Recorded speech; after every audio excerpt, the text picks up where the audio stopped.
What's up, everybody? Thanks again for stopping by for another edition of March 4th with Mike Bauman. I, of course, am your host, Mike Bauman. Whoever you are, wherever you're listening from, thank you so much for checking out the podcast. If you're a returning listener, I greatly appreciate your continued love and support. And if you're a brand new listener of the show, man, thank you so much for hopping aboard that pirate ship. You can follow me on Instagram at March 4th Pod. I am on YouTube at March 4th Pod. I'm over there on the TikTok at March 4th Podcast. Hey, you know what? You made it here. So that means you found us somehow. And I truly appreciate each and every one of yous taking the time to check out another edition of the March 4th with Mike Bauman podcast. Uh-oh, burp coming. I did it off mic. Had a big old plate of nachos with like multiple cheeses before this podcast, so I'm probably going to pay for that tomorrow. TMI. I swear every time I get on the mic, I have to burp or sneeze or something. But I hope everybody is doing well. Enough of that potty talk. R.I.P. Graham. She used to say that to me and my brother. We go out to eat and we make like fart jokes and stuff. And she'd be like, guys, knock off that potty talk. You're at dinner. I love you, Graham. I miss her. I'm looking at a picture of her right now. Ironically, as I'm recording the intro and close to this week's show, it's actually a year since her passing. Man, it's just crazy how time flies. But she had a great run, man. She made it to almost her mid 90s, essentially, and she was a wonderful grandma, man. Like there was 10 of us with me and all my cousins. Uh, split between her three kids that her and my grandpa had. And they did the thing that a lot of people in the States do. They moved to Florida when my grandpa retired and went down there in the sun, especially being Clevelanders from the Midwest, grew up with a lot of gray, a lot of cold lake effect snow, and again, not to be disparaging of the Midwest where I'm from, we get 4 seasons and I kind of miss that living in the South now. I don't miss the harsh winters. I loved snow as a kid, but as an adult, it's but the falls in the Midwest, if you've never been to the Midwest in the fall, oh, it's nothing like it, man. Especially if you get up to like Michigan where there's a lot of lakes and stuff, or even if you get to Ohio and you get on like Lake Erie and it's gorgeous, man. There's nothing like a Midwest fall. But anyway, they moved to Florida when my grandpa retired from Sherwin-Williams and then once everybody started having kids, man, in the early 90s, they moved back to Ohio to be involved in our lives. And when I say there was not one grandchild that was more important than the other, it is 100% factual. My grandma and my grandpa always made a big deal of our birthdays. They spent their weekends driving around the Northwest Ohio area, going from CYO game to CYO game, going to plays. They were at the spelling bee that I was in, the regional spelling bee. When I was in 6th grade, I got so nervous I spelled calculated wrong. I said CAC. Turns out it's pretty nerve-wracking, guys, when you're up on the stage and you see nothing but a bright white light and like the outlines of people's heads, and it was just pitch black out there. And I damn near sharded them, and I spelled calculated wrong. I was like CAC, and actually there was a dude who was older than me. I think he was in like high school because it was basically like 12 to 18 type of thing. And if you won your region and you kept going, eventually you made it to the national spelling bee. I remember they gave us like these practice books with all these crazy words in there, like onomatopoeia and all that kind of stuff. And I did that a little bit, but I'm like, what am I going to do? I'm going to like, memorize 5. I don't know what word they're going to ask me when I get up there. And I think that was my second round word was calculated. And obviously I knew how to spell it. I just got nervous. I was like, C-A-C. And I could hear the dude who he ended up winning the national spelling bee. He was like I said, he was in high school. And anytime somebody went up there, like I knew before the judges, I knew because he was sitting like right by me. He'd be like, "Yep, they got it wrong." I'm like, wow, this dude really knows his words, man. But anyway, my grandparents were so involved in our lives that they were even at that. They came all the way out to friggin' Springfield High School to see me spell calculated wrong. But yeah, today that I'm recording the intro and close of this show, because I usually do these bad boys ahead of time and then I put them all together before they come out. And it's actually 1 year since her passing. So I love you, Grandma. I miss you. And thank you for all the laughs and the memories over the years and being involved in our lives, man. Like I wouldn't trade you for anybody. And I still have a lot of your cards saved because they were handwritten notes. There was a lot of handwritten notes in them, and I don't want to get rid of them. But yeah, didn't mean to get mushy and sentimental on you guys in the first 5 minutes of this show. Um, some of you who are first time listeners, you're probably like, what is up with this guy? Does he drink a lot of coffee? He's a little off his rocker. The answer is yes and yes. But no, man, I love family. I wear my grandpa's necklace every day. I have since he passed in 2011. So I'm a little sentimental today, but as this is going to be hitting y'all's eardrums, man, we will have come off the Labor Day weekend here in the United States. I know we've got some listeners in other parts of the world, but I hope that everybody here in the States had a wonderful, long, relaxing holiday weekend. Um, I took an extra day off because your boy needs to catch up on some rest. Some of you first time listeners, my voice doesn't normally sound quite like this. It's almost back to 100%. I still got kind of like a late night jazz thing going on because my sinuses are for the birds, man. So with stuff going around right now, I got a little touch of something, and I run myself down. I can talk with the best of them, as you guys are discovering here in this opener. Um, and I don't get enough sleep, and it's all my fault because I don't have any kids, I don't have any animals. You know, I'm not running a professional sports team, so really, there's no excuses for me not to get more sleep other than me shutting my brain off.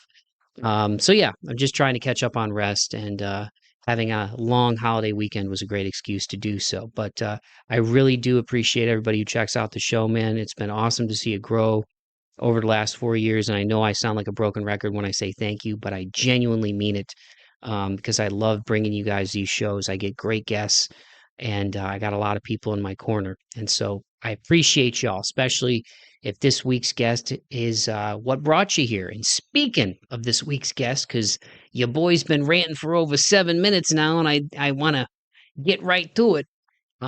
Again, I got to shout out my guy, Johnny Zirkle, who sends me so many great artists, man.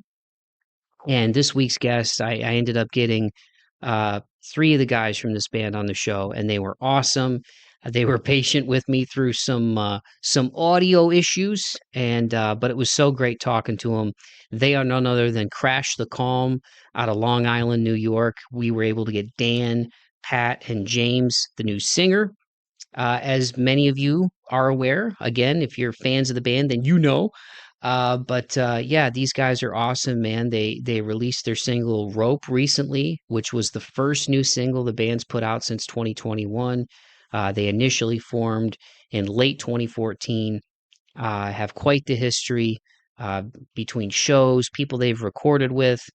Um, all press featuring them, and obviously the rich history that exists in music in New York and even Long Island, which we talk about on this podcast. And so it was great to catch up with these guys and learn about their journey as a band, how they got into music, how they've persevered through lineup changes over the years.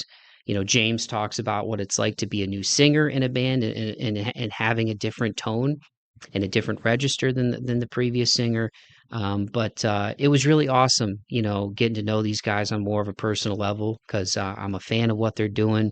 Some of my favorite songs from them are the aforementioned "Rope," "Past and Present," "Abide," "No Deeper Than a Coffin." I also really love "Take Your Medicine." For those of you who are emo and post-hardcore fans, man, if you're new to these guys as a regular listener of the show, I really think you're going to love this conversation, man. So without further ado, I'm going to shut my big yapper and give you guys my conversation with Dan, Pat, and James from Crash the Calm. Here it is.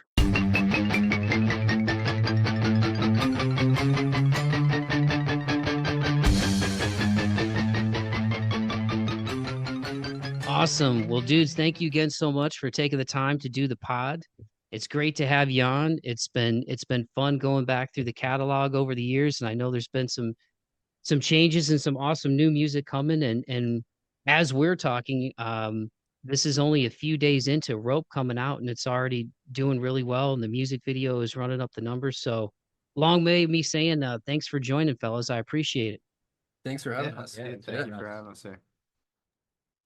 You're welcome. You're welcome. Well, before we officially get rolling here, I know we formally introduced ourselves before I hit record. And we heard the creepy robot lady, but so the people listening to this know who's talking. Why don't you introduce yourselves to the listeners and let them know what you play in the band, and that way when you're speaking, they know who's talking. Yeah, I'm Dan. I'm on guitar. I'm Pat. I also play guitar. And I'm James. I sing. He does the singing I stuff, do the singing. singing, swinging.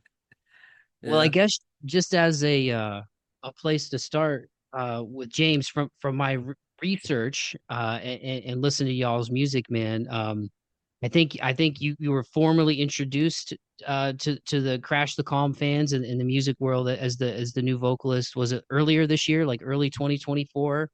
Um, Yeah, it was maybe like about a month ago because we had all Yeah, these like a little crazy before ideas that, I a think. little before that. It was. I feel like it was like a little bit before the first show, which I Oh, think was yeah, yeah. May. We don't even know You're our own, right. we don't even know our own history. Let's say Yeah, earlier you've this done the year. research. We trust you. That sounds great.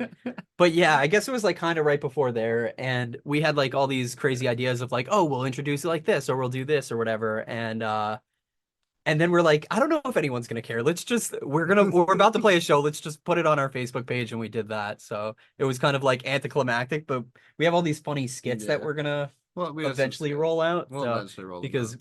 half of making music nowadays is marketing. So yeah.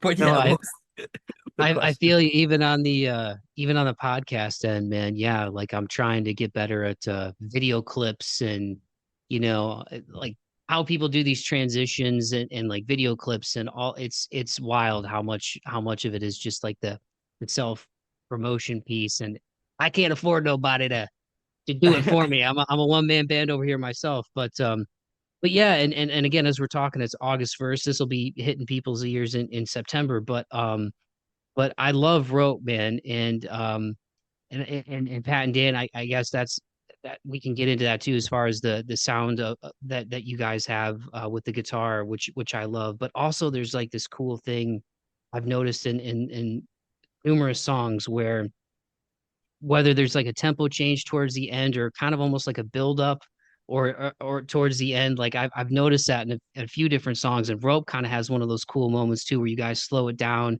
and then it builds up again at the end of the song. Stylistically, I love that with the band. So I don't know if I'm like picking up on something or somebody's told you guys that before. And again, I'm not like a crazy audiophile, but I know what I like, and I think that's something really cool that you guys do. But can you talk about just the a little bit about the new music? That I know the new EP, Lifeless Sounds, right, is going to be coming in January, and Rope is the first one off of that. So, what's it been like having James and working on these new songs over what, like the past year or so? Yeah. Yeah, Yeah, it's you been want to? awesome. I mean, we can get more into detail a little bit later about the journey that this band has gone through. It started. But the fact that James is in it has been like a godsend, and we're so grateful. And it's just like better than I could have imagined. And it's just been awesome to just be back again, releasing music again. Writing these songs was a lot of fun. We didn't really have a lot of pressure on us as opposed to like the last record that we wrote. Um, so yeah, it's just been awesome to just enjoy ourselves and make music. And part of like what you said before, just like that coming down and building up again, that's like one of my personal favorite things in bands and music that I listen to is just that tension and then that big release point.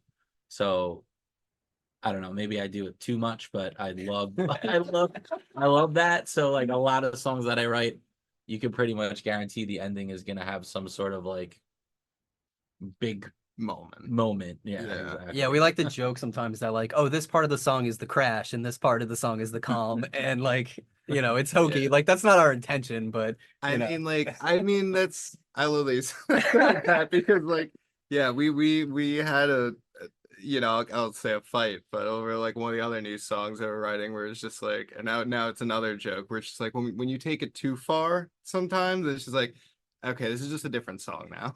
Yeah. Yeah, it was like Like such these a are two change up. songs. I wrote a song and I really liked it. And at the middle of the song, I was like, all right, it's got to change completely.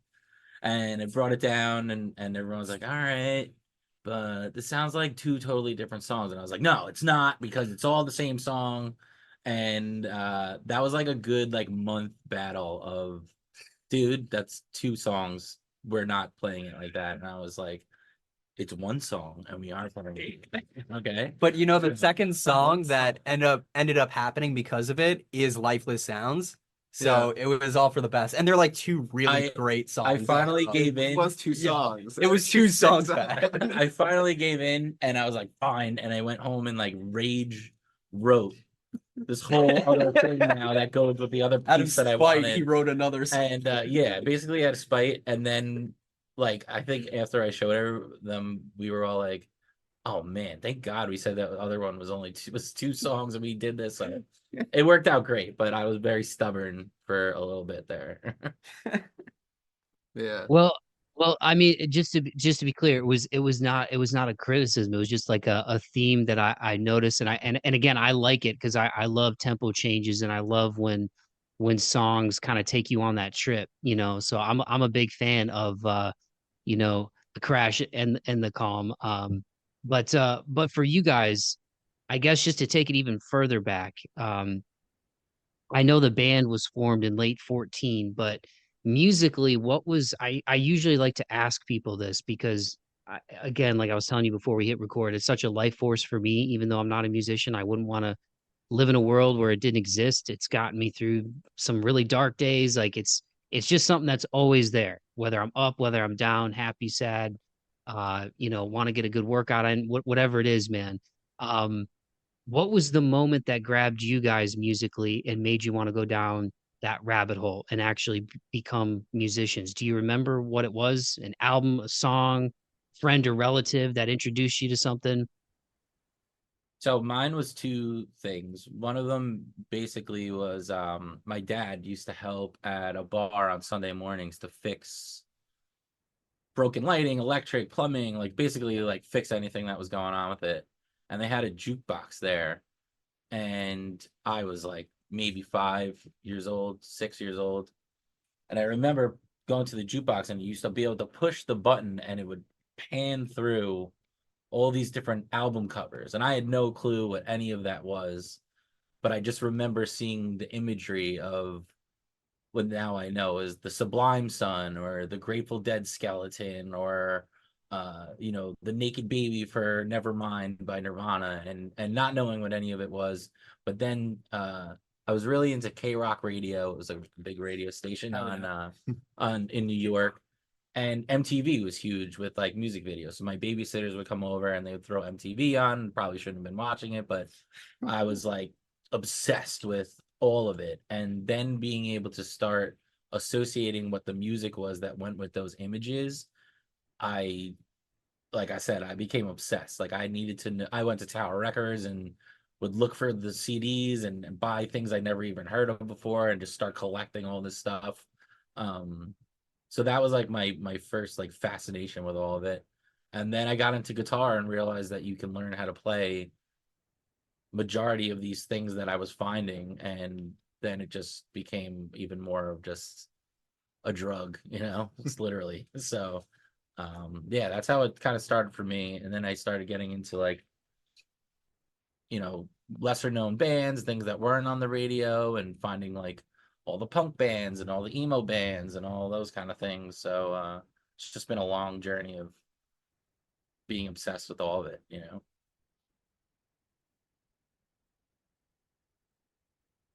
Oh, Yeah. yeah. No, I mean, for me, Why do you like music, Dan?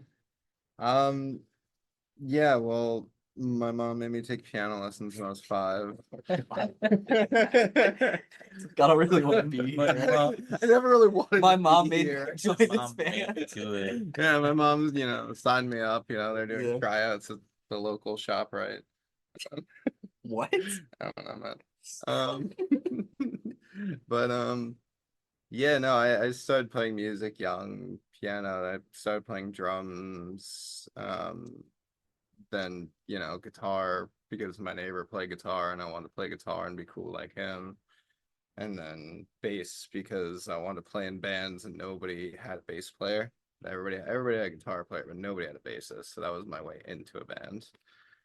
And then, yeah, I don't know. I just like wanted to be in a band or something. A couple of my friends like music. We got together. We're like, yo, let's jam. And been chasing that high ever since. Oh God. What a story, man. Yeah, that's Yeah. sick, dude. My I mom don't know, made me like it. Yeah. I don't know. It's like soccer. Like it's I don't know. Just like how much of my life story do you want right now? nothing. Not that's enough. Thanks. Here I'll go. My dad was just a huge music fan. Like he like messed around with bass and stuff and whatever, but he was really just a huge music fan. And like Pat, it was MTV and K-Rock, and he was like super into music up until like the late 90s. And so I just, I was born in 88. Today's actually my birthday. I'm 36 today, which is disgusting, but well, not disgusting. Hey, So weird. happy So birthday, man. but yeah, so like my dad was just super into music, and like so he would like take me to shows and stuff, and whatever, we really into grunge and all that. And then he's like stopped listening to music when all like the new metal stuff came out. So then I kind of like started listening to like Korn and all that stuff and whatever, and he just wasn't into it. But it's really funny now because he just got bored of listening to the same stuff over and over, so he'll like call me and be like, yo, have you heard of this Avenged Sevenfold? And I'll be like, yeah, Dad, that's what you yelled at me to like turn off when I was playing it in my room, when I was in high school. But yeah, my dad like really got me into music, and it's awesome, really appreciates it. Well, happy birthday, man. Thank you for Oh taking the yeah, time thanks. on your birthday to join the show. And actually, you mentioned new metal. I saw earlier today because Korn's one of my favorite bands. It's actually the 30th anniversary that they released Blind. So your birthday Really? coincides with the 30th anniversary of, Shit. Look of at Blind. that. Dropped him to 6. Yeah, I think That's weird because that's the first guitar song that I was taught in music lessons. So this is like very yeah, it's all coming together. full circle. Yeah. I wasn't even alive yet. Synchronicities of the yet? universe, man. Oh, yeah. Dan wasn't even alive yet, apparently. Yeah. Turned 30. Well, now I got to ask. Oh, you turned 30 in October, you said? Yeah. Yeah, Pat and I are the old guys. So Pat and I like grew up together. We've known each other for like, I don't know, like 20 years or something, whatever. Something like that. And numbers are. yeah, numbers. And then all the other guys are like youngins to us. I mean, they're not that young, but Yeah, I don't know why. For some reason, I keep thinking like everybody's a lot younger than me just because they were younger than me. I don't know. yeah, people every year it Every happens. year, they just People just get older every year. It's crazy. It's insane. Shit's crazy, man. But yeah. So we're old guys. So for you guys, and thanks again for sharing that, because I'm always interested in how people get into music. Like like I said, for me, I mean I have a guitar. It's in my bedroom and I just noodle on it every now and again. I never, did it consistent enough. It's just like a fun released. Picked it up when I was 19, and shout out my buddy Andy Langston is awesome musician, sings, drums, plays guitar. Like one of those guys can play anything. And he was the one who encouraged me to keep going because I almost took it back to the store like the same Yeah. week I got it. Because when you first pick up a guitar, like especially like growing up with like music videos and stuff like we had, you think like, oh dude, like I'm gonna be shredding and like headbanging in like no time. And then you're like, how do my fingers stay in the same spot? So I Yeah. literally called up Peeler Music and I was like, if I bring back the guitar and the Vox amp, like what are we looking at? Am I gonna get like a full refund? And my other buddy Benny was working there at the time, and I don't know if he knew it was me when I called. He's like, "Well, there's like a restocking fee or whatever." Oh, And there you go. I remember Andy came up and he was jamming with me a little bit. And he was like, "Dude, just try to learn just try to learn a tab of something that you think you can play, like a song that you like, because if you learn something that you enjoy, you'll keep going. Versus like I was just reading like notes on the string like 0 3 5 4 2, and trying to get my fingers in the right spot. And then once I did that, like I was like, oh, this is cool. And you just slowly get better over time. But anyway, like my oldest brother is 42 now. Shout out to Brandon. And I've told this a few times, but like being his age in the mid 90s, right, when new metal and all that stuff was coming up. But even before that, he was into Metallica and Guns N' Roses, all the early 90s stuff, you know. And so I kind of wanted to be like him. So that's how I started listening to heavy music. And then that kind of became what I just gravitated to the most. And then I'm sure like you guys can relate. The older you get, the more you want to get into stuff that's off the beaten path that you're not hearing on the radio. Because when you're a kid, I feel like it's like whatever your parents are listening to, whatever's playing on the bus, what's on MTV. And then as you get older, that's when you start getting more into like, oh, what is this offshoot? What is this band? And but for you guys, how did that journey go from where it started with the stories that you shared to then getting into like the alternative and emo sound? What were some of those bands or some of those moments that got you guys going in that direction? Well, All the Long for Island me, I guys. mean, yeah, Long Island was like Living in Long huge. Island's big. Yeah, it was huge with all that. I mean, you had so many bands going. Glassjaw, Yeah. Brand New, Taking Back Sunday, Bayside. Yeah. Bayside. You had, even like Envy on the Coast, which is, they're big, but maybe not as big as like Brand New, Taking Back Sunday, whatever. But yeah, so much music was around here in the scene. I loved like a lot of hardcore bands too. And Crime and Stereo was huge on the island. Um, but yeah, I loved, again, going to the record store and just grabbing everything that I could. I loved Thursday. My favorite album, even still to this day, is probably Artist in the Ambulance by Thrice, is like one of my top ones. I thought you were I gonna make remember Full Collapse. I remember getting that and just listening to the whole thing, and even however many years later, I'm 36, like you guys are, and I still could listen to that record from the beginning to the end and be like, that was awesome. Yeah, it was such a cool time for music because like it was MySpace era when we were like really getting into that. Yeah. So you just have like a couple friends that like did so much of the work. Like for us, Yeah. there was this dude, Jesse Rusiano, and he had like one of those giant like Get File. like the freaking his book of CDs though. Oh, You remember right, that? right, yeah, It was yeah. like 50 pounds. It had a handle and he'd pull it out of his car and just like dump it down and he'd be like, check out this band. They're called Fight Paris. You got to listen to the beginning of this song. Yeah. And it just blow your mind. He got me into like Blood Brothers and all those bands and Yep. like, oh man. Yeah, you had they had Get Files too, where like somebody could just share all their music from their computer. And I actually went to high school with James Vitalo. He was the singer of Backtrack. But he had every hardcore EP, 7-inch record, everything. So, I would just hit him up and he'd be like, dude, just here's my link, and you get into the Get File and just download a million things. So it was cool to just have, like James said, there was so many other outlets to find new stuff that you almost didn't even need to do a lot of the work yourself because other people were finding things too, so Yeah, and it was like music didn't feel as like disposable as it does now sometimes. Like, like it was people doing really cool things, doing new things, but like they were focused on creating something new and it wasn't like just what's going to trend on, Spotify. Like this was LimeWire days, Right, So yeah. it's like it wasn't about like what's going to trend or like we got to do these silly videos on TikTok and whatever to promote ourselves. It was really just about making cool music. And it was so accessible to us because like, growing up on Long Island, like of course a band is gonna play in New York City. So like we were lucky to be able to just see whoever we wanted because they would obviously stop through New Somewhere York. close enough. And yeah. super fun. yeah. Yeah, no, same. I mean, I feel like I started like so similar. Like my neighbor Sam, would just like always have like new music and stuff, and he got me into like frankly starting with like the like Christian hardcore stuff, like shit like Showbread and like Amberlin and Juliana Theory, were they Christian? I don't know. They felt like it. They were great. They felt like it. Yeah, I mean, but like a lot of that, like Tooth and Nail Records type Was stuff. that Blood for Blood on Tooth and Nail? Under Oath. Yeah, I think they. Blood for Blood. Shout out to think they might. Boston. Shout out Boston.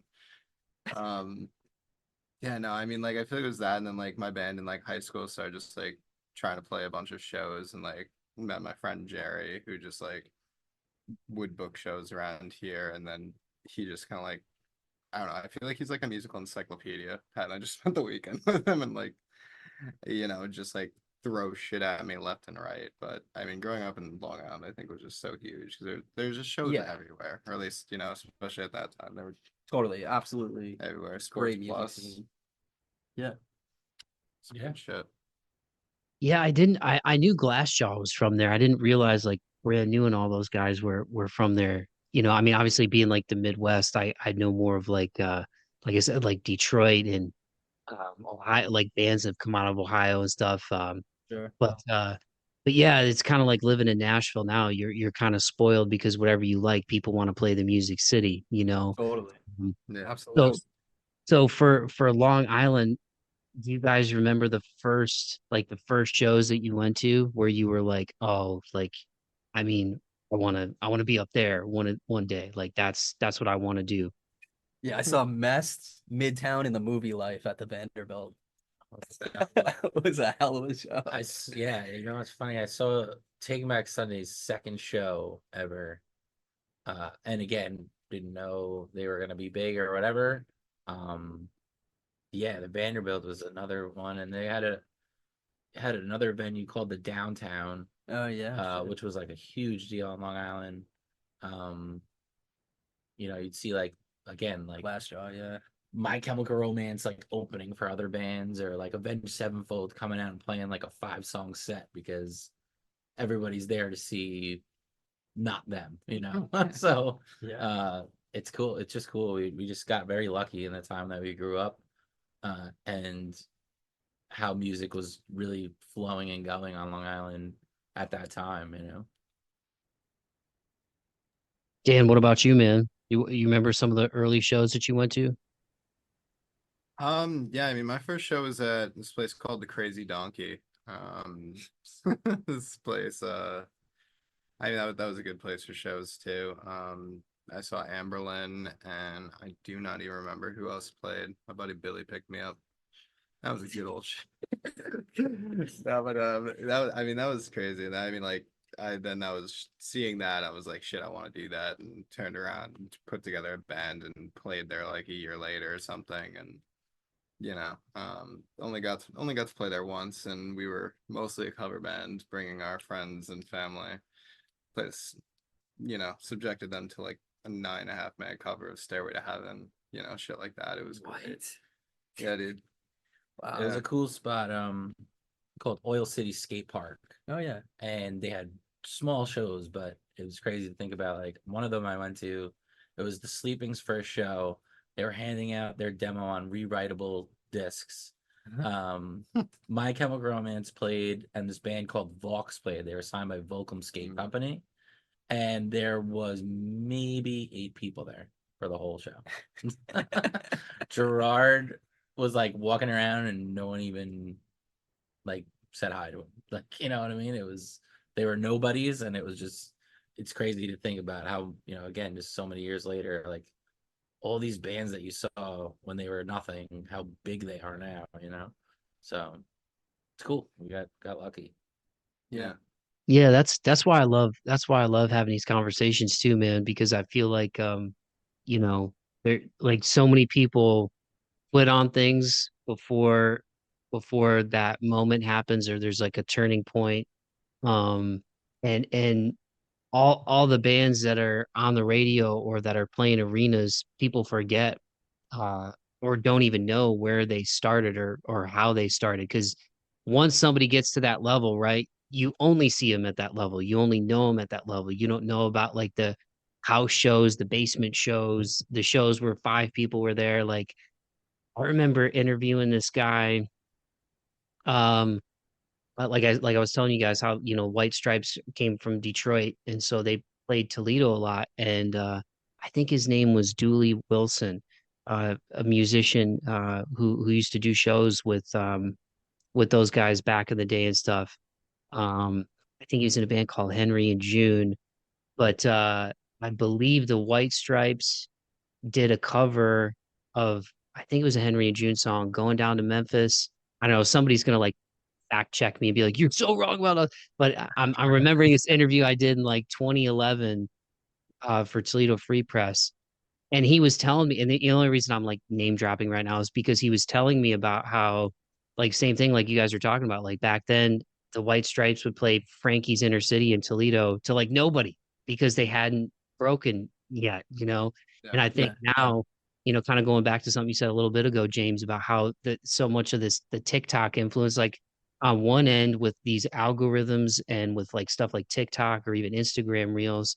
I think the cool thing is depending on the content that you engage with, right? Like it can put you on to some cool bands that you didn't even know about.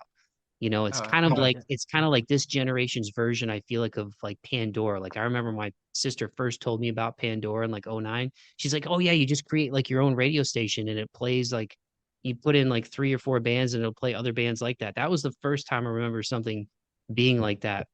Yeah, yeah. But like but yeah, it's but so I think it's cool that like TikTok and those kind of things can put people onto stuff or like break people.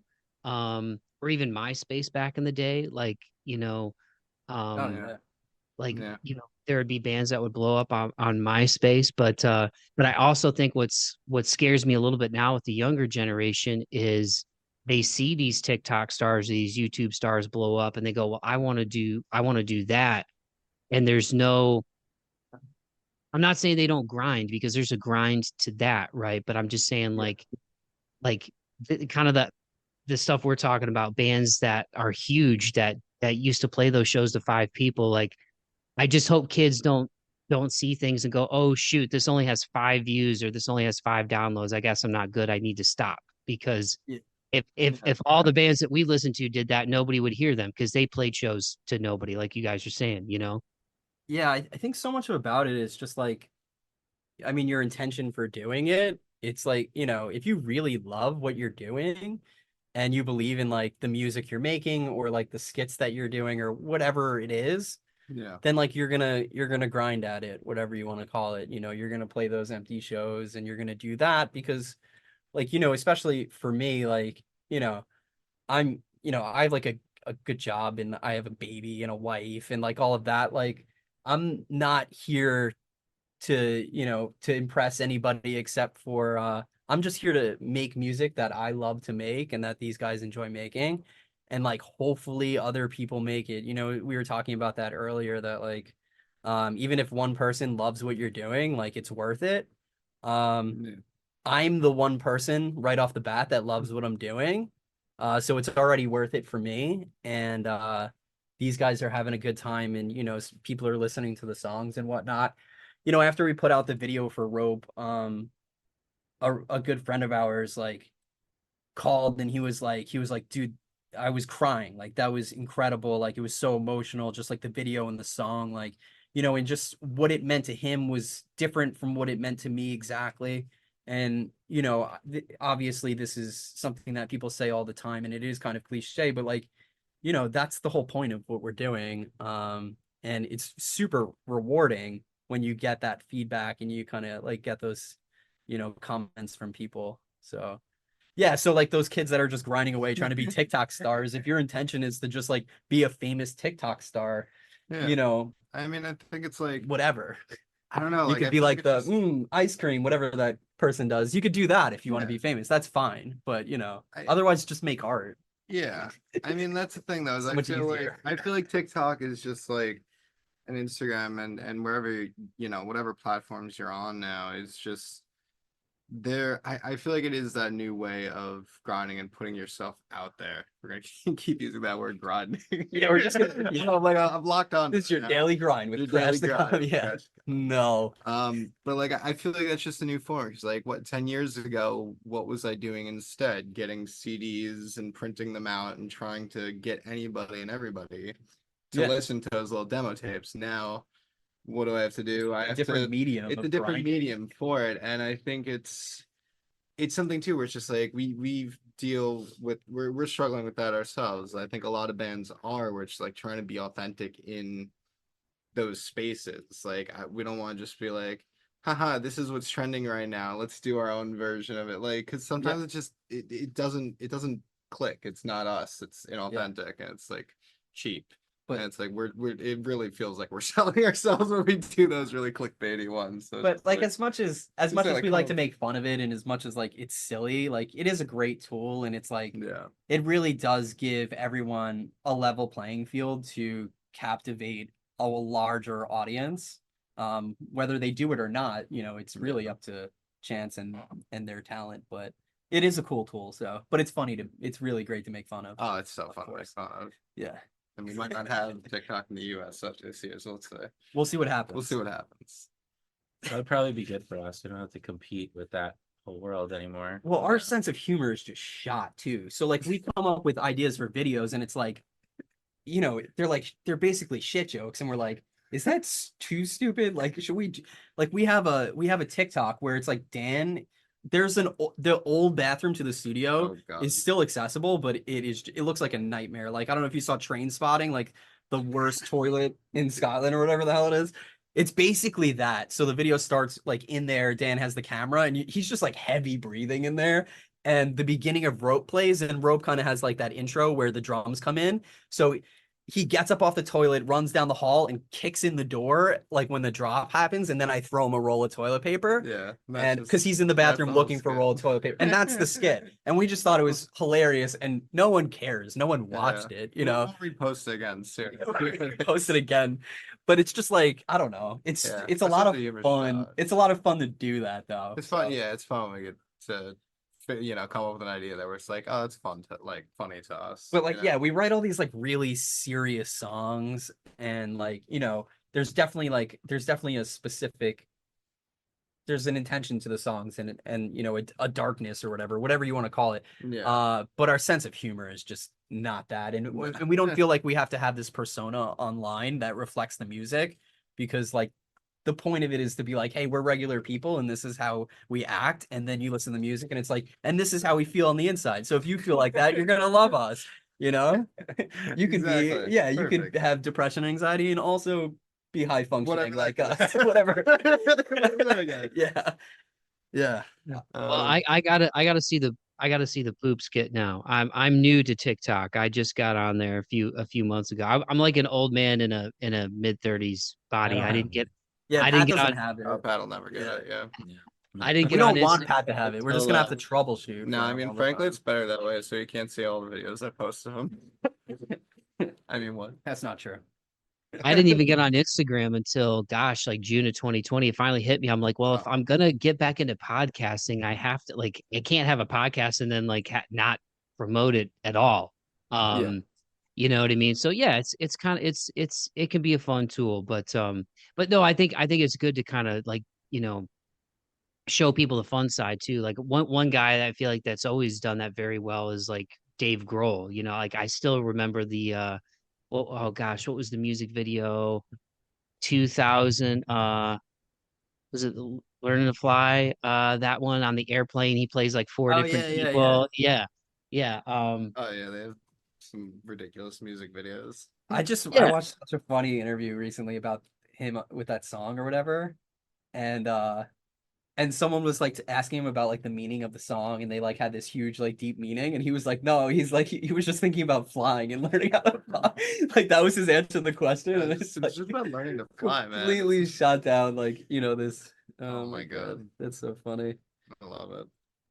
Well, and I'm the serious person. Yeah, it's great though, because you can listen to Learn to Fly, and you can extrapolate whatever meaning you get from that. Like that's the beauty of it, But yeah, I guess he just wanted to fly. I mean, flying's cool. Pretty cool, man. Yeah, I mean, I think people like, again, like you said, I think it's important to when you listen to music, like obviously the music that you guys write is very, very personal, and there is a darkness to some of it. And they're not all like that, but I mean like I wrote down some of my favorites. Rope, obviously, I love Past and Present, really love that one. Abide, No Deeper Than a Coffin. Off the first record, I really love Take Your Medicine too. It's an awesome one. But yeah, like like you said, humans, we're complicated people. We have a multitude of emotions, and I kind of lean towards the darker stuff. I mean, maybe part of that's the metal head in me a little bit, but even like a band like Killswitch Engage, like again, they write stuff that's pretty heavy, and Jesse Leach's lyrics and even Howard's lyrics before him could be pretty dark, but those guys are like big goofballs. So I think it's important for people to show that. But going back to Rope, man, like in the music video that you did for it and the meaning behind the song, I'd love to get into, man. because I listened to it like 4 times because the first time out the gate listening to any song is like, okay, I'm brand new to this, and then you're like, okay, I want to pick up on this, and then by like the third or the fourth time, it was the fourth time, or it was the first time I had seen the music video, and then I went back down the rabbit hole with y'all's music videos, and I know you've worked with am I saying his last name right, James Morano? Yeah. Yeah. I know you guys have worked with him numerous times over the years, but it's really like a short film, man. And I guess I don't know how much we want. I mean, I know the music video is out, so it's not like I'm spoiling anything, but just reading Yeah. about the meaning of it, you know, um, the kind of that frantic struggle to feel fine, and then for you guys in the music video is like, all right, how do we convey those emotions without being like over implying them? So there's kind of some cool symbolic things like the stopping the metronome, but the ticking can still kind of drive you crazy, and like drinking a liquid where it's like, okay, is this dude boozing? But it doesn't look like any booze that any, it's just like Yeah. this kind of like oily looking dark substance where it's like, okay, this is horrible for me, but and then like trying to glue the head back on the doll, like all these things that talk, that are like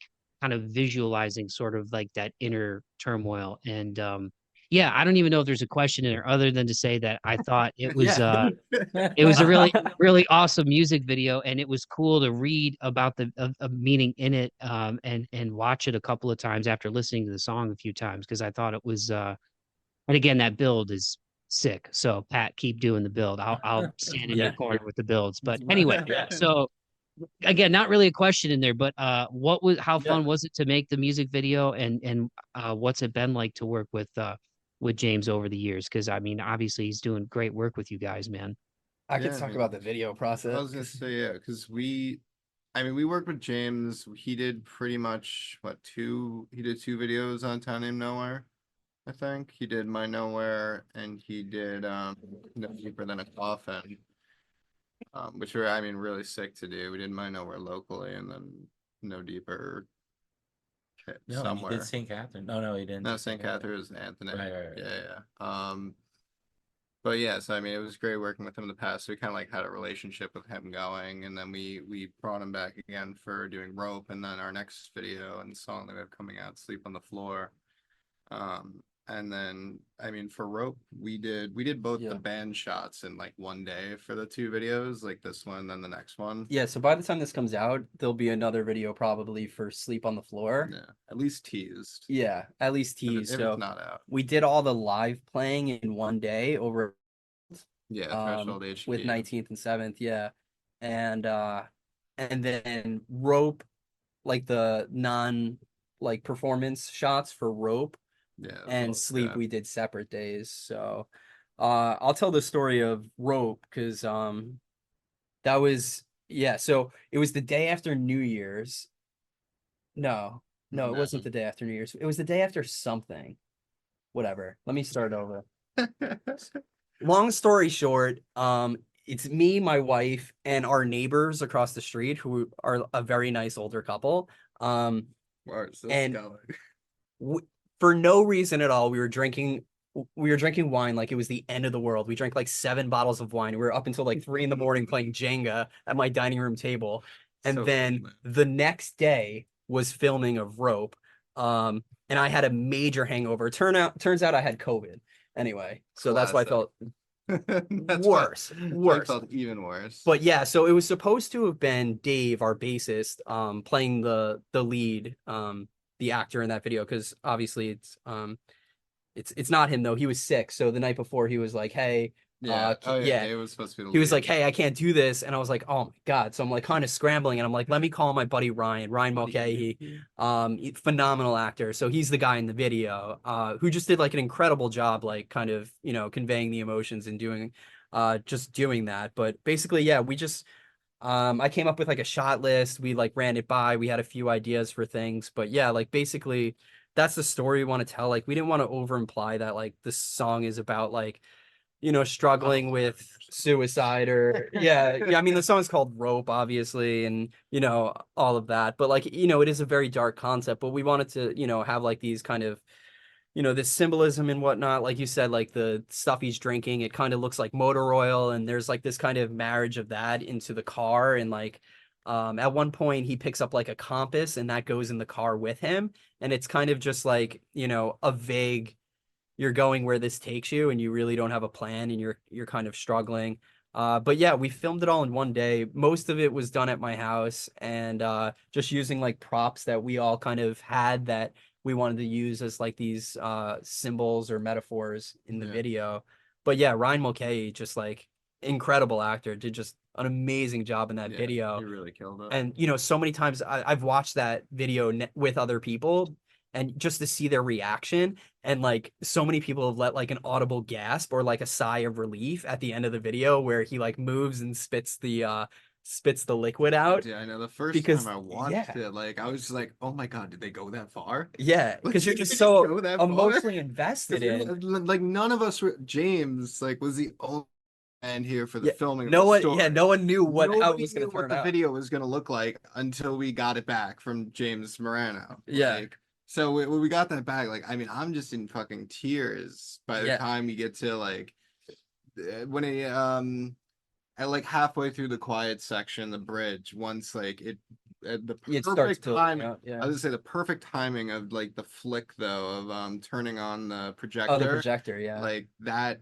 James just like I love that. He has such great like timing and sequencing with all these different story shots to like tie them into how the music feels. Like, cause it literally, I mean, how your little guitar do do do boom, like it feels like somebody's flicking on a switch, and like that Yeah. point I'm in tears, and by the end of it, I was like, Yeah, like when the head falls I off didn't know the where you end. were going with Yeah. it. I was like, oh shit, did I just kill somebody? Yeah, the head falls off the infant to Prague, right? So it's like the symbol he's trying to glue the head, but it's like baby Jesus, right? Yeah. And it's like, you know, it's this symbolism of trying to like, you know, repent and make amends and try and figure it out. And he's trying to glue the head back on the baby Jesus and it falls off. And it's kind of like this sigh moment that he has. And, you know, you really like feel the, you know, that angst and like just that, you know, and that's really what we wanted to do because the, you know, the song itself is kind of heavy like that. And, you know, we kind of wanted to do that without making our original thoughts were kind of just like too on the nose. And we're like, well, we don't want to make like a suicide montage. Like, that's not what we're going to do. Like,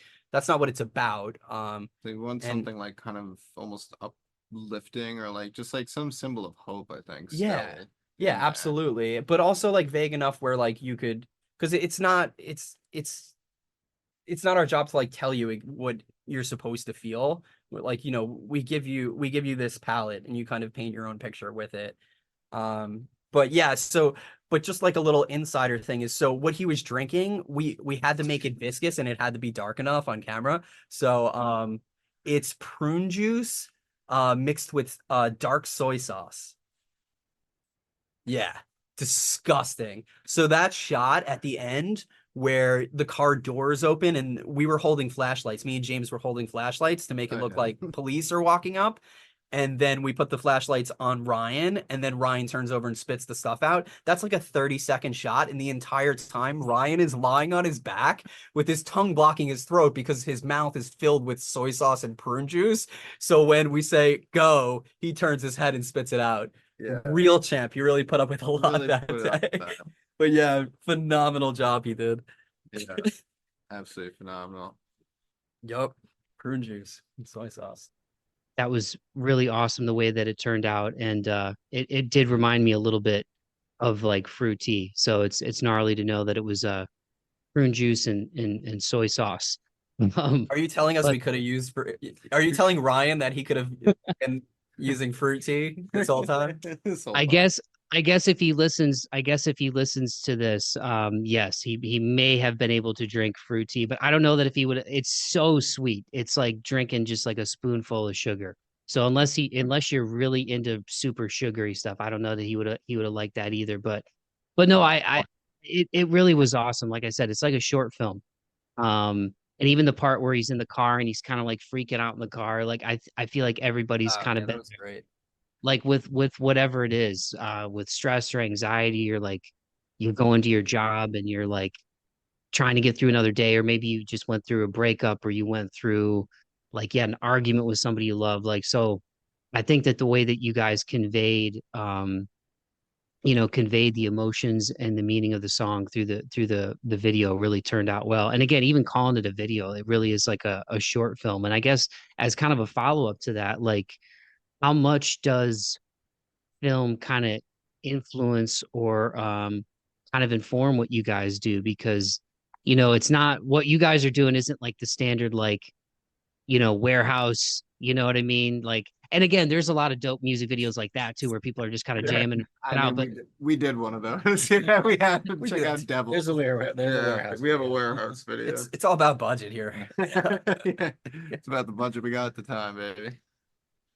But yeah, I mean, it's really just about storytelling. Like for me personally, like that's I get to do that through my lyrics, but really to have the opportunity to like, you know, create like this picture of what it is just so fun. It's like it really is like a fun medium to play with. No, I think it's always been like a fun part of it because I mean you always have the song, but like especially for most of these songs, like you can kind of just creating that visual image to support it and like really express what the song means and feels to you like in an outward like I mean, yeah, vision. I think it's we really always fun. kind of did that with all our videos. Like, I mean, the second album, The Town Named Nowhere, was a concept album, so that already was a story, and so all the videos we made go hand in hand with story. But even on the first record, We did like some fun Ambient Sound ones. of Traffic, we rented out a bar, and the whole concept for that video is that Everybody there's saw somebody, What's Up, Mr. Beers. there's somebody in the bar who's trying to get What? anybody's attention, and no one even acknowledges their existence. And at the end of the video, it's revealed that no one was ever there to begin with, and he was the only person there. So the whole video, he's like waving in people's faces, and everybody's just, it's like almost like a ghost, So Yeah. we always tried to come up with Well, like the cool- original idea for that was that he was dead all along, but Pat never seen The Sixth Sense, so then we broke that to him. And Oh, that's already better. I'm joking. I wasn't even in the band. I just made that up. No, yeah, but yeah, we did. I mean, especially going back then. I mean, that was a fun one. Like we did other ones for like Irish Exit, which were more like really story driven. But I was kind of just a guy walking around. But that time he was holding a gun, so it was edgy. Wow. And it was. You're gonna love Sleep on the Floor because that really is just a guy walking around, Yeah, and that guy is damn. that's like the other theme of videos, just guy walking around. Is he doing something? Maybe, but. this well, one- I appreciate the thought process that goes into it, man. Because like I mean I love movies too, and so it's cool to see music videos from bands that really put a lot of thought into it, man. Because like I guess just to kind of tie it back to the beginning of this, which I hope is still saved, send up some good vibes. But Yeah. I've only had this computer for like a year or two, sidebar, so I'm like, damn, I guess it's kind of a good thing that I'm churning out the content, but holy shnikes, I didn't realize the disc was full. But yeah, I think it's cool to see bands that put effort into that, man, because again, kind of like we're talking about, so much of what is going on right now with social media is short form content. But we grew up in the days of the MTV music videos and like, tying it back to like Corn, there was a moment in Rope that reminded me a little bit of the falling away from your music video, because when you guys are in the room with like the lights Oh, kind of we did dank. that on purpose. Yeah, we love I that. was gonna say, wait, actually, we referenced that. We wasn't that referenced the that. reference? Yeah, no, Yeah. we did. We were like, we don't want it to look just like this, but we want to have this effect in there. So thank you for picking up on that. Because, Yeah, I was gonna say that is the reference.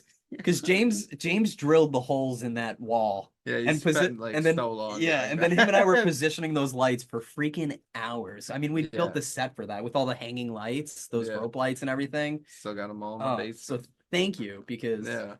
that part of the video sucked.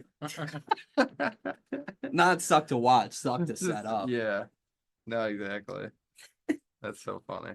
Yeah, it kind of reminded me of that a little bit, and that's a sick music video too, man. But yeah, it's just really really really cool, man, and I'm excited to hear the rest of it.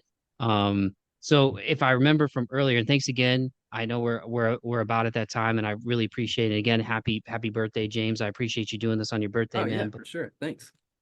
So Lifeless Sounds for people listening, the EP, which I believe is 8 songs, is going to be coming out in January 2025. And if I was picking up on it when y'all were talking earlier, is that so? There's a title track also of the same name, Lifeless Sounds.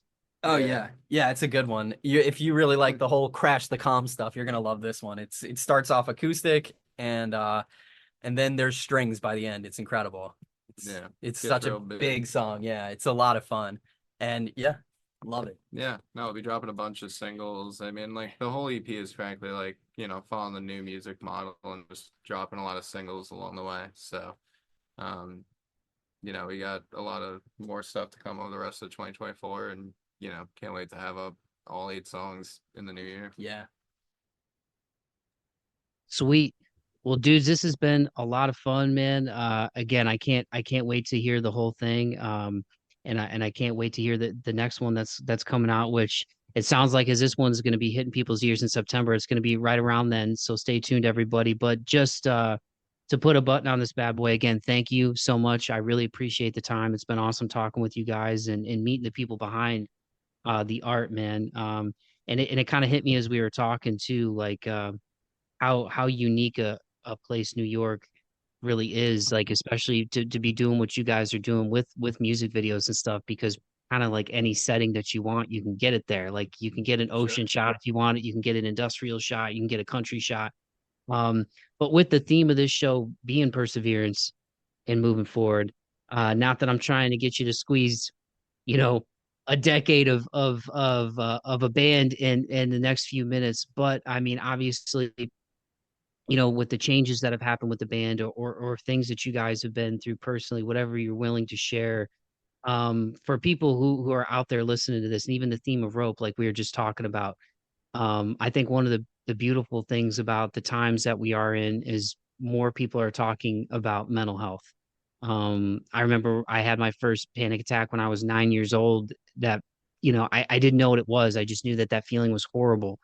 And now like when I kind of get in those modes, I know what it is and I can kind of breathe through it and be calm, which comes with time and age and therapy that I've been fortunate to get right.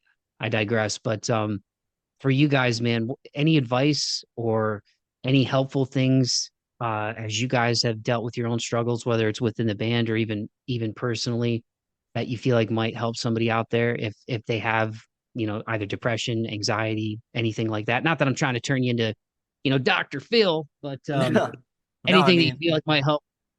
yeah, I mean, I live with depression, anxiety every single day, like, and just as you said, you kind of like learn to identify it in the moments and, you know, uh, through therapy and like just a really strong support system around you, it's like I feel selfish sometimes, having all these great things in my life, like having an amazing wife and a beautiful daughter and like a good job and like this great band I get to play with. I feel like selfish having all these things and still feeling the way I do. Um, but you learn to accept that and you learn to accept that like, hey, this is just how you run. This is just, this is how you're built. And how do you like kind of put it in its place, identify it in the moment, and then work through it. And you know, whatever coping mechanisms people have, I believe in healthy coping mechanisms. And it's been really great to be in this band. Obviously in my mid 30s, it was challenging at first to start writing lyrics again and like telling a story because I felt like for so many years I hadn't been doing that.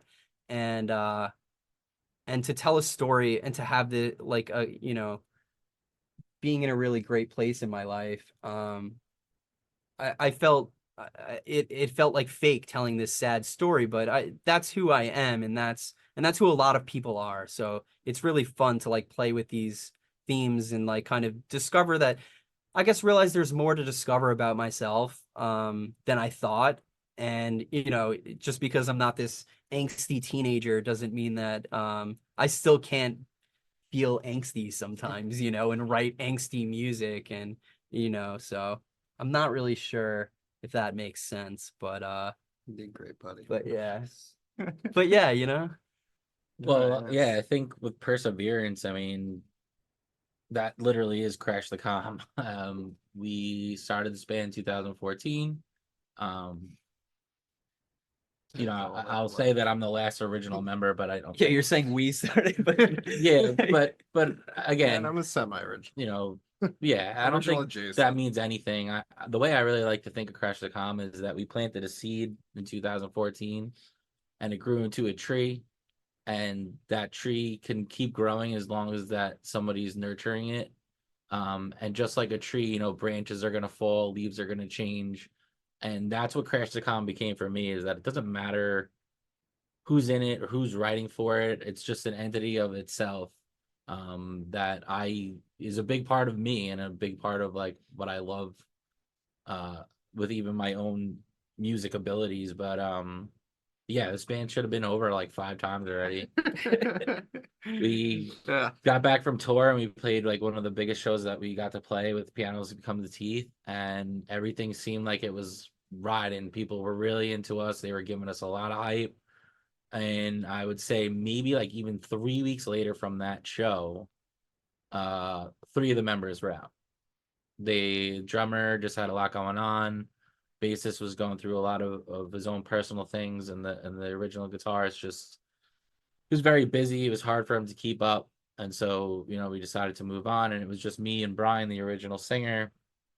We had this whole idea for a concept record, and we basically got together at the studio one night and said, do we want to keep doing this, or do we want to just forget about it? And we said, no, let's, we'll figure this out. So long story short, we find all the pieces again. We make this whole entire concept record that like, we poured our souls into, and we're ready to release it, and the whole world shuts down and COVID happens. And so we're like, well, now what do we do? Do we release it? Do we wait? Is this ever going to be a chance to happen again? And so finally, COVID calms down and shows start coming back and music starts getting released. I think we did, one tour, a quick one, and then we were ready to go out on another short one. And then Brian was like, I'm done. This is my last run. And the first time that everybody left, everybody would tell me like, well, as long as you and Brian are doing it, like you're fine. Like Crash the Com is going to be fine. It's you and Brian, you and Brian, you and Brian. And I use that as like my my crutch almost, to just feel like, all right, as long as it's me and Brian, like this band can ever be going forever. And then we found our great pieces like Johnny and Dan and all that. But the second time when Brian left, for me, that was just like shattering, because it was always, well, as long as you and Brian, as long as you and Brian, and now it was, at first it felt just me, and I always had these blinders on of like, just keep going, as long as you have you and Brian, then it's fine. And then next thing I know, I turn around and Brian's not there anymore, and I felt this suffocating feeling of like, now it's just me. But what was so great that I realized is that it wasn't just me. It was, this time it was me and the other three people in the band. So it made me feel like I wasn't alone. I felt like there was just, as long we had everything we need, we just needed a new singer. It wasn't finding a whole new band and recreating everything from scratch. We just needed one person. And so that's where I started to feel a lot better, because I felt like, again, we're a family in this band, and I felt like I not that I didn't forget about it, but I almost like forgot that I'm surrounded by everything else. It's not just me. So it still took me a little while to get over the Brian thing, but again, just feeling like you get up and you get knocked down. And we were looking for a singer, and I was friends with James in high school, and I was just like, I don't even know if James lives on Long Island anymore. Like, I haven't talked to him in like 10 years, like, let me just see where he's at and if he would even be down, let alone live on Long Island still or be around. But then even to be down, and for all I know, he's like a priest now, and he's gonna be like, sorry, bud, I can't do that. But yeah, it was just like instantaneously, like, it wasn't awkward at all. It was like our friendship had never, the door never closed. And he did, take a little bit to be like, let me think about this. Let me just kind of see where I'm at. Yeah, well, Pat asked me, I was like, hey, you know, our singer left. Do you still sing? And I was like, no. Yeah. Like, no. Like, I'm like, well, can you please start singing again? Yeah. Yeah. You want So to try? I really wasn't gonna do it, and it was really my wife that convinced me. She's like, I really think you should I do really it. want you out of the And house. and Pat sent me an instrument. Yeah, she was like, yeah, you gotta stop moping around the house. But no, she really believed in it. And the first thing Pat sent me was Rope, the instrumental to it, because these guys had, you know, decided like, hey, we're going to continue doing this band. yeah. We don't know what the future holds, but we believe in the project and we're going to continue it. And so they, you know, wrote Rope, the instrumental, and recorded like a demo of it. And that was the first thing Pat sent to me. And then I just sent a scratch back of, you know, some ideas that I had. And most of that are the ideas that, you Yeah, know, it's pretty much what Rope is that right ended up now. being on the record. You know, it's re-recorded obviously, but yeah, it just like made sense. And you know, I Yeah. really felt what they were You trying picked to up what we were say. putting down. Yeah. It was an thanks, awesome Zach. feeling because I was actually away in Florida, and even though Brian said he left the band because he couldn't do music anymore, he was, you know, doing some other projects, and I just felt like, you know, very just defeated, and like, you know, nothing was gonna really, you know, come together. And then James sent me the recording, and it was like this instant like gasp of air of like, oh my God, like this could be what we're looking for. And yeah, just grateful that, you know, everything happened the way it did, and that we're rolling again, and we're releasing music, and we're hopefully get on the road again, and Road just again. it's awesome. It feels good to like not be stuck, and I've felt stuck for a long time, you know, so it's a nice feeling. Yeah. Well, I appreciate you sharing that, man, and giving me in the And it's like give first me in time the hearing list. this. No, like for real though, like it, you know, there's, you know, doing this for as long as I've been doing it, like there's, you know, there's a lot of lineup changes that happen within bands, and it's tough, man, especially when you've been making art with people for a while, and some people get to that point where they don't want to do it anymore. But when you really love something, you want to keep it going. Like you said, you find a way. So I'm happy to hear that you persevered, and Rope has turned out great. James has obviously been a great addition, so it's good that he didn't go off to a monastery and his wife can to sing, you know. Yeah. Yeah. Yeah. So- Yeah. No, no. I What guess about I'll add. I apologize to all the former Crash the Calm fans. I know it is difficult having a new singer in a band. There's a couple people that aren't very happy with it, but I appreciate them listening. I mean, I have a very different voice from Brian, and I really appreciate, you know, like I really appreciate the old sound. Like, I mean, I joke with the guys sometimes that like I feel like I'm in a Crash the Calm cover band just because like doing the old songs for me feels different than doing the new songs, obviously. But yeah, so it's been interesting trying to, you know, keep my voice, but also like do the old songs justice, like Yeah. live and whatnot, because they're hard for me to sing. I mean, Brian has like a much like kind of baritone. like baritone kind of like raspier, fuller. He could do like Yeah. these really cool yells and stuff, and then I have like more of a Good. tenor thing going on. Yeah. But yeah, it's been challenging, but it's a lot of fun to do, Yeah. I think. No, it is. You're doing good, buddy. I'm doing good, right? Thanks. You're doing good, man. But yeah, Yeah. sorry to that one person on YouTube that's really, really upset about it. Yeah. We hope they like Shout the out new to stuff.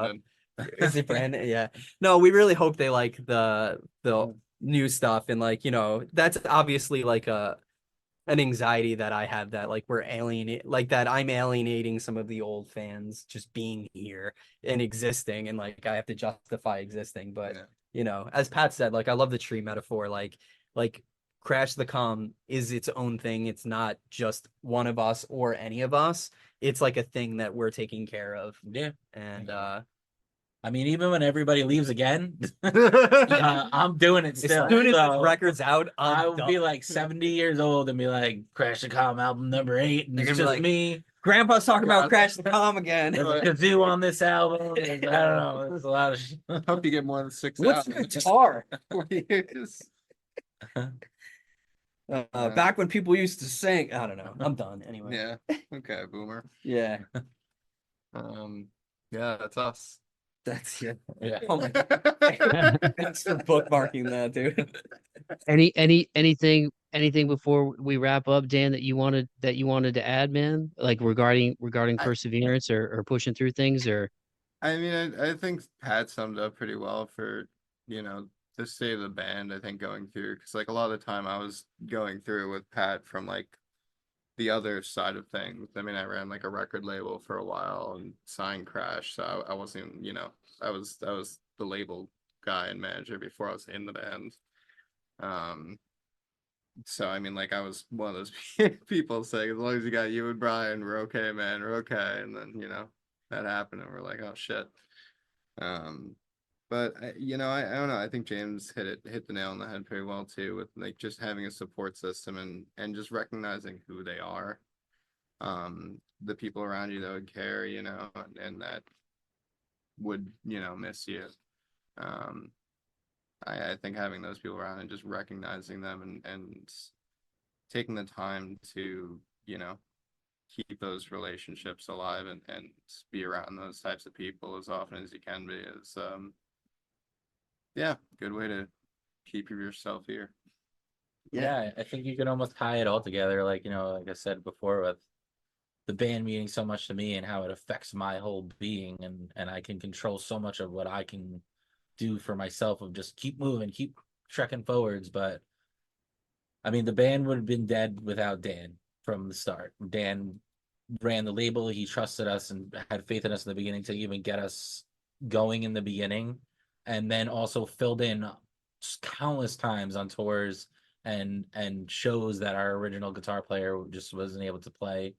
And then again, we're dead again, and here comes James. And so where I'm going with that is you can do a lot for your own self to battle through things, but you have to, you know, you should be grateful for people that are in your life that help you also through your journey, because, you know, again, it's special. So you should just be grateful for those kind of things.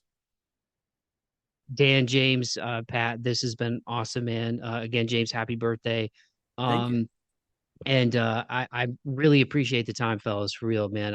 I love doing this stuff for conversations like this. Just not only learning more about artists and about music, that's really powerful, but just again, these stories, man. And I think one of the beautiful things about music is it's timeless. Like it lives on for forever. And so much of what we do, everything that we do really has a beginning and an end, but you know, there's music people are listening to right now that was created, you know, like 100 years ago. You know what I mean? And I think that's one of the beautiful things about it is it hits people at the time of their lives in kind of a cosmic way when they need to hear it, man. So thank you so much for the time.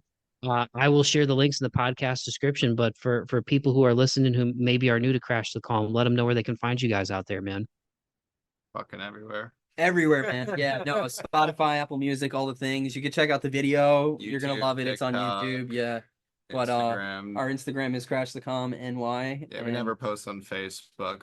We have two accounts on X, the artist formerly known as Twitter, but we don't use either, so don't hit us up there. Yeah, but you could DM us on Instagram and Yeah. we'll talk back because We we're do talk nobody. back. Yeah, exactly. We don't get that many. Dan has a DMs. lot of free time. No, I don't. He's No, I don't. But we don't get many messages, so yeah, feel free to DM us. I'll DM you. so I'll sad. DM you. Edit that out. We get tons of messages. We're on the hot topic playlist. No, you know, we're not that approachable. I think. Sure, sure. Speak for yourself.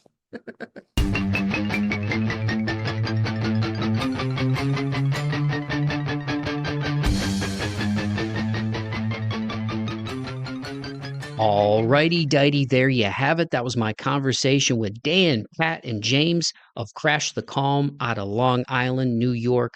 Make sure you go follow these guys on Instagram at Crash the Calm NY. The links to all of their music will be in the podcast description for this episode. So just scroll down to the bottom of that podcast description, hit those links, and go follow and support Crash the Calm. Once again, if you are new to this band, as a listener of this show, and this is the first time you've heard of them, and maybe it's not, but if it is, if you're a fan of emo and post-hardcore, man, you will love these guys. Once again, some of my favorites from them, like I said at the jump, I love Rope, I love Past and Present, Abide, No Deeper Than a Coffin, Take Your Medicine.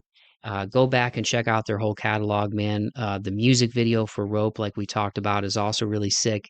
I felt kind of good about myself that I actually caught the kind of influence and nod to the Corn Falling Away From Me video, man, because that is like one of the staple music videos from my childhood. And it was so cool to geek out with these guys about the music video, which is just really an incredible representation of the song Rope, as you guys heard in that conversation, man, and the thought process that they put into that, and the music videos leading up to this release, man. Like they really are like short films. So again, if you're new to Crash the Calm, I'm happy to put you on to them, but definitely go check out the music video for Rope.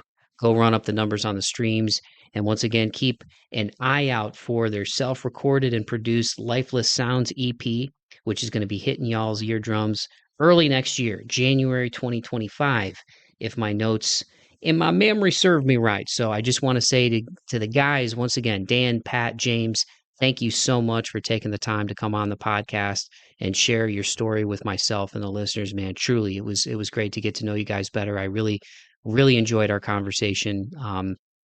And Dan, thank you so much for the email correspondence going back and forth, and for the kind words that you gave me even after the show. All you guys, man, I truly appreciate it. It's always good when you meet, kindred spirits out here, and I genuinely feel really lucky to be doing these shows because I get to talk to so many awesome people, and these conversations really mean a lot to me, man. Not to sound self-righteous, and I promise I won't rant as much in the close here because I know the intro is a little long-winded. I'm a little loopy, need some sleep. Um, but for real though, man, you guys are good people, and the fact that you've persevered through the lineup changes, the changes in the music business. I mean, even since COVID, and we talked about it, just how bands are content creators now. That's stuff that back in the day, bands would they'd make music videos and stuff, but now it's like everybody's like a short form content creator, marketing, all that stuff. And for you guys to kind of persevere through all those changes, to have the friendship history that all of you guys have.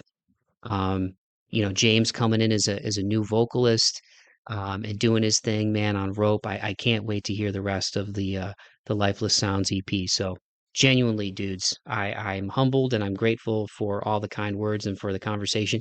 And thank you for your patience. Full disclosure here for everybody listening, when I mentioned the audio issues. So at one point the conversation like stopped recording. So I have a new computer. I just got it within like the last year. And I guess it's a good thing, that I'm doing these shows consistently enough. But I literally had filled up between, like MP4s, MP3s, songs from bands, the raw audio that, where I put all the files together and everything, man, and the system that I use.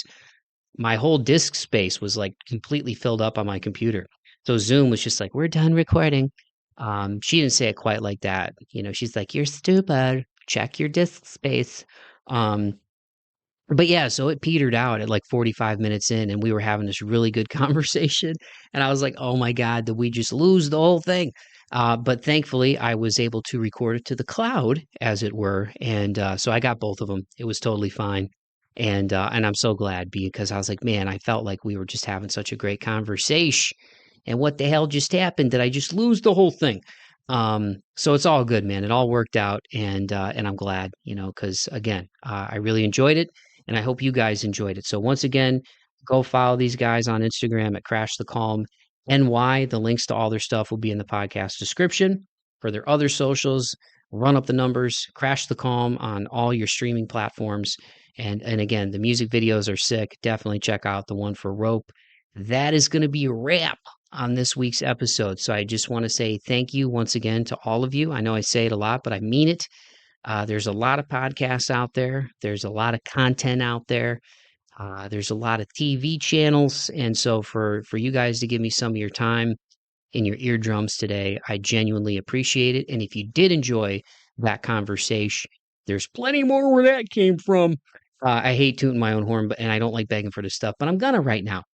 If you enjoyed it and this was the first time you listened to the podcast because Crash the Calm brought you here, you can check out my whole back catalog on all of the major streaming platforms. Apple, Spotify is probably where most of you listening from right now, but it's also on iHeart. It's on Amazon. Um, the link tree with all of my stuff is in the podcast description for this episode as well. So if you did enjoy what you heard, please tell a friend to tell a friend. Take the time to like and subscribe, or leave a rating and a review on Apple. It's a 0 to 5 star rating. I don't know why you'd give me 1 star. That would be kind of a bummer. Hopefully you don't. Hopefully it's 5 stars. Apple lets you comment as well. I think Spotify is like opening up to comments and stuff now too. But anywho, those things go a long way getting these conversations out to more people when you guys do that stuff after the show comes out. So, and you can reach out to me on social media once again at March 4th Pod on Instagram. That's where I spend most of my time. Your boy's trying to get up on the short form content and stuff on TikTok, but there's only so many hours in the day, and I do need to be more disciplined about my time because it's like the one thing we don't get more of, not to get real deep. But yeah, your boy's trying. But if you like the show, man, I hope you stick around and subscribe for more. Once again, shout out and thank you as well to Johnny Zirkle. He's awesome. He's going to be a new papa here soon, so congrats to him and his wife. And I really appreciate his love and support for the show. So on that note, I hope that you guys have a great rest of the week. Keep the faith and be kind to one another and be kind to yourselves. Courtesy of Crash the Calm, here is their single Rope. Peace.